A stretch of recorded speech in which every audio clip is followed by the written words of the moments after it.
मित्रांनो, अखेर ज्या गोष्टींची भीती होती अखेर तेच घडलं. एकनाथ शिंदे यांच्या खासदारांना सगळ्यात मोठा धक्का. 6 गद्दार खासदारांवरती कोर्टाची नोटीस तर उद्धव ठाकरे गटाचा मोठा विजय. 6 बंडखोर खासदारांच्या अडचणी वाढल्या, सर्वोच्च न्यायालयाची नोटीस, उद्धव ठाकरे गटाचा मोठा कायदेशीर विजय. सविस्तर बातमी आपण जाणून घेऊया. महाराष्ट्राच्या राजकीय पटलावरती गेल्या आठवड्यामध्ये ज्या प्रकारे राजकीय भूकंप घडून आणला, आता त्याच बड्या नेत्यांना मात्र सगळ्यात मोठी चपराक बसताना दिसते. उद्धव ठाकरेंनी सुप्रीम कोर्टाची दारं ठोठावली, लोकसभेचे अध्यक्ष यांच्याकडे ठाकरे गेले आणि आता मात्र मित्रांनो हा विजय खूप महत्त्वाचा आहे. आता आपण सविस्तर बातमी बघूया. नक्कीच आपण व्हिडिओ शेवटपर्यंत बघा. उद्धव ठाकरे यांच्या शिवसेनेचा कसा झालाय दमदार आणि शानदार विजय. महाराष्ट्राच्या राजकारणामध्ये एक अत्यंत महत्त्वपूर्ण आणि नाट्यमय वळण येऊ लागलंय. गेल्या काही काळापासून प्रलंबित असलेल्या शिवसेना उद्धव बाळासाहेब ठाकरे आणि शिंदे गट यांच्यातील संघर्षात सर्वोच्च न्यायालयाने एक खळबळजनक आदेश दिला आहे. या आदेशाने पक्षांतर्गत बंदी कायद्याचे उल्लंघन केल्याचा ठपका ठेवला असून ठाकरे गटाने दाखल केलेल्या याचिकेवरती सुनावणी करताना सर्वोच्च न्यायालयाने 6 बंडखोर खासदारांना नोटीस बजावल्याची माहिती आहे.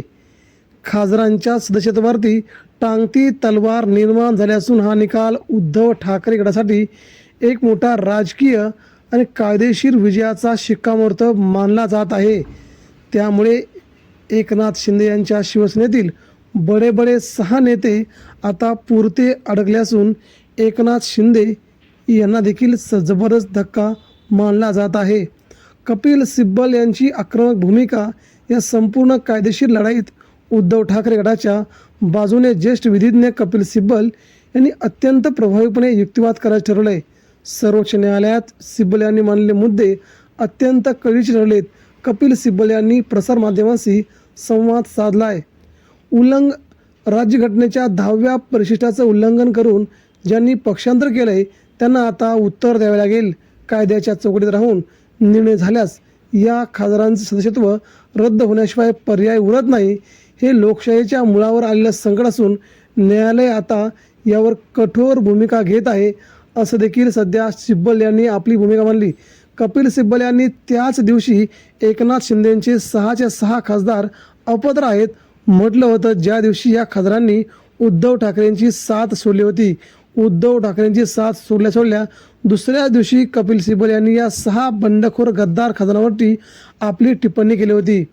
सिब्बल यांच्या विधानानंतर राजकीय वर्तुळामध्ये खळबळ उडाली असून सत्ताधारी शिंदे गटाच्या गोटात चिंतेचं वातावरण निर्माण झालं आहे. शिवसेनेमध्ये फूट पडल्यानंतर एकनाथ शिंदे यांच्या नेतृत्वाखालील आमदारांच्या गटासोबतच मोठ्या संख्येने खासदारांनीही बंडखोरी केली.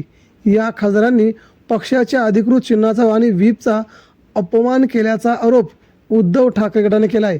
या खासदारांनी व्हीपच्या विरोधात जाऊन मतदानात सहभाग घेतला होता किंवा पक्षाच्या आदेशाचं पालन केलं नव्हतं. ठाकरे गटाने लोकसभा अध्यक्षाकडे तक्रार केली होती, परंतु तिथे योग्य प्रतिसाद न मिळाल्याने उद्धव ठाकरेंनी आता थेट सुप्रीम कोर्टाचे दारं ठोठावले असून उद्धव ठाकरे गटाचा इथे मोठा विजय गृहीत धरला जात आहे. राजकीय विश्लेषक यांचं मत काय आहे तर राजकीय नेत्यांच्या मते सर्वोच्च न्यायालयाने या प्रकरणाची दखल घेणं खूप गरजेचं आहे. ठाकरे गटाचा युक्तिवाद कायद्याच्या कसोटीवर टिकणार आहे. बंडखोर खासदारांना नोटीस मिळाल्यामुळे त्यांच्यावर आता जनतेसमोर आणि कायदेशीर पातळीवरती उत्तर देण्याचे दडपण वाढले आहे. या नोटीसचा निकाल उद्धव ठाकरेंच्या बाजूने लागला तर आगामी निवडणुकांच्या पार्श्वभूमीवरती एकनाथ शिंदेंच्या 6च्या 6 खासदारांची खासदारकी जाऊ शकते आणि खासदारकी गेल्यानंतर त्यांना मात्र पुढील 6 वर्ष निवडणूक लढणं खूप अवघड होईल.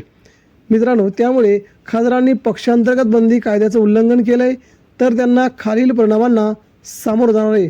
त्यांचे लोकसभा सदस्यत्व तात्काळ रद्द होऊ शकतं आहे. जर सदस्यत्व रद्द झालं तर त्या जागांवरती पोटनिवडणुका जाहीर होतील. त्यामुळे पुन्हा एकदा मतदारांचा कल स्पष्ट होईल. कायद्यानुसार दोषी आढळल्यास त्यांना काही काळासाठी निवडणूक लढवण्यास देखील बंदी येऊ शकते. म्हणजे साधारणतः 5-6 वर्ष त्यांच्यावरती निवडणूक बंदी येऊ शकते.